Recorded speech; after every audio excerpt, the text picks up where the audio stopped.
നമസ്കാരം. തേടേ ന്യൂസിലേക്ക് സ്വാഗതം. രാത്രി ഷിഫ്റ്റിൽ ജോലി ചെയ്യുന്നവരാണോ നിങ്ങൾ? എന്നാൽ നിങ്ങളെ കാത്തിരിക്കുന്നത് കിഡ്നി സ്റ്റോൺ അഥവാ വൃക്കയിൽ കല്ല് എന്നുള്ള ഞെട്ടിക്കുന്ന പഠന റിപ്പോർട്ടുകൾ പുറത്തുവരികയാണ്. രാത്രി ഏറെ വൈകിയും ജോലി ചെയ്യുന്നതാണ് വൃക്കകൾക്ക് ഏറെ ദോഷമാകുന്ന തരത്തിലെന്ന് പുതിയ പഠനങ്ങൾ വ്യക്തമാക്കുന്നത്. രാത്രി ഷിഫ്റ്റിൽ ജോലി ചെയ്യുന്നവർക്ക്, പ്രത്യേകിച്ച് ചെറുപ്പക്കാർക്കും അധിക കായിക അധ്വാനമില്ലാത്ത ജോലികളിൽ ഏർപ്പെടുന്നവരും വൃക്കയിൽ കല്ലുകൾ ഉണ്ടാകാനുള്ള സാധ്യത കൂടുതലെന്നാണ് പഠനത്തിൽ വ്യക്തമാക്കുന്നത്.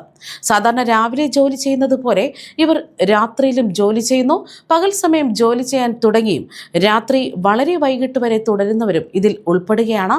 ഇത്തരം തൊഴിൽ ശൈലിയിൽ ദീർഘകാലം ഏർപ്പെടുന്നത് ശരീരത്തിന്റെ പ്രവർത്തനങ്ങളെ തടസ്സപ്പെടുത്തുകയും ഊർജം, ഭക്ഷണശീലങ്ങൾ, മാനസികാവസ്ഥ എന്നിവയെ ബാധിക്കുകയും ചെയ്യുമെന്നും റിപ്പോർട്ടുകൾ സൂചിപ്പിക്കുകയാണ്.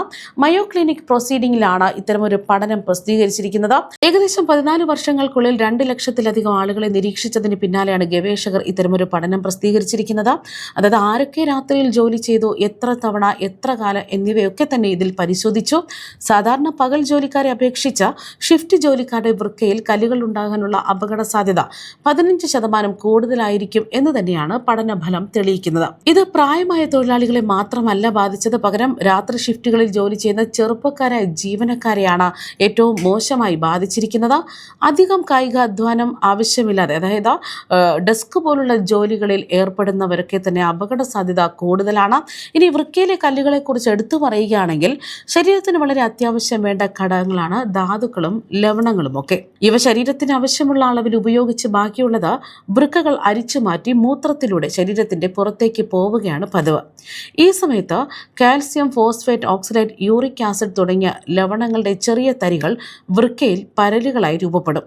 ഇത്തരം പരലുകൾ കൂടുതലെണ്ണം ഒന്നിച്ചു ചേർന്ന് പതുക്കെ വലിപ്പം കൂടിയ കട്ടിയേറിയ വസ്തുവായി മാറും. ഇവ വൃക്കകളിൽ രൂപപ്പെട്ട മൂത്രവാഹിനിക്കുഴലിലേക്കും മൂത്രസഞ്ചിയിലേക്കുമൊക്കെ എത്താൻ സാധ്യതയുണ്ട്. ഇത്തരത്തിൽ വൃക്കകളിലോ മൂത്രവാഹിനിക്കുഴലിലോ മൂത്രസഞ്ചിയിലോ കാണപ്പെടുന്ന കട്ടിയേറിയ വസ്തുക്കളെയാണ് കല്ലുകളെന്ന് പൊതുവെ പറയാറ്. ചെറിയ പരലുകളാണെങ്കിൽ അവ മൂത്രത്തിലൂടെ പുറത്തേക്ക് പോകും. എന്നാൽ ഈ പരലുകൾക്ക് വലിപ്പം കൂടുമ്പോൾ അവ കുടുങ്ങിക്കിടക്കും. അപ്പോഴാണ് രോഗലക്ഷണങ്ങൾ കണ്ടു തുടങ്ങുക. കൂടാതെ മറ്റ് ലക്ഷണങ്ങൾ ഇങ്ങനെയാണ്. ഇതിൽ വേദനയാണ് പ്രധാനപ്പെട്ട ലക്ഷണം. പെട്ടെന്ന് പിൻഭാഗത്ത് വാരിയെല്ലുകളുടെ താഴെ നിന്ന് അടിവയറ്റിലേക്ക് ഈ വേദന പടർന്നു കയറും. മൂത്രത്തിൻ്റെ അളവ് കുറയൽ, കല്ല് മൂത്രവാഹിനിക്കുഴലിലും മറ്റും ഉരയുന്നത് മൂലം മുറിവുണ്ടാകുമ്പോൾ മൂത്രത്തിൽ രക്തം കലരുക, ഇതൊക്കെ പ്രധാന ലക്ഷണങ്ങളാണ്. മൂത്രാണുബാധയ്ക്കും അപൂർവമായി വൃക്കകളുടെ പ്രവർത്തന തകരാറിനും കല്ലുകൾ കാരണമാകാറുണ്ട്. കൃത്യസമയത്ത് ചികിത്സ ലഭിക്കാതെ രോഗം ഗുരുതരമായി അണുബാധയായി മാറിയാൽ പനിയും വിറയലുമൊക്കെ ഉണ്ടാകാം. കല്ലിൻ്റെ വലിപ്പം, ആകൃതി, കല്ല് സ്ഥിതി ചെയ്യുന്ന സ്ഥലം എന്നിവയ്ക്കനുസരിച്ചാണ് ലക്ഷണങ്ങളിൽ ചെറിയ വ്യത്യാസങ്ങളൊക്കെ കാണാറ്. അതിനാൽ തന്നെ ചെറുപ്പക്കാരും യുവാക്കളും യുവതലമുറകളൊക്കെ ഇതൊന്ന് ശ്രദ്ധിക്കുക.